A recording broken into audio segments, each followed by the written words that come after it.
ఇక డీటెయిల్స్ లోకి వెళ్తే టీఆర్ఎస్ పార్టీని బలోపేతం చేసేలా ఆ పార్టీ ఆదేశాలను తూచా తప్పకుండా పాటించేలా గవర్నర్ ప్రసంగం ఉందని మండిపడ్డారు టీటీడీపీ నేత రేవంత్ రెడ్డి.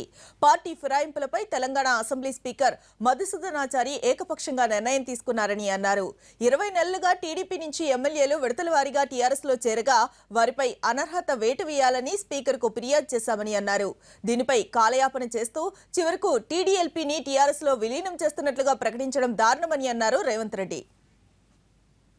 కంటే ముందు ఈ సభ్యులందరూ కూడా తెలుగుదేశం పార్టీ సభ్యత్వానికి తామే స్వచ్ఛందంగా రాజీనామాలు చేస్తున్నామని చెప్పి వాళ్ళే పార్టీ ఆఫీస్కు ఫ్యాక్సులు లేఖలు పంపడం జరిగింది. అదేవిధంగా వాళ్ళు పోయి టీఆర్ఎస్ కండువ కప్పుకోవడం జరిగింది. అప్పుడు తెలుగుదేశం పార్టీలో నుంచి వాళ్ళని సస్పెండ్ చేసి వాళ్ళ మీద పార్టీ ఫిరాయింపుల చట్టం ప్రకారం అనర్హులుగా వేటేయండి అని చెప్పి స్పీకర్ గారికి ఫిర్యాదు చేయడం జరిగింది. మా ఫిర్యాదు మీద సభ్యులందరికీ కూడా స్పీకర్ గారు నోటీసులు ఇచ్చి మీ మీద ఎందుకు అనర్హత వేటు వేయొద్దో సమాధానం చెప్పండి అని చెప్పి స్పీకర్ గారు నోటీసులు ఇవ్వడం జరిగింది.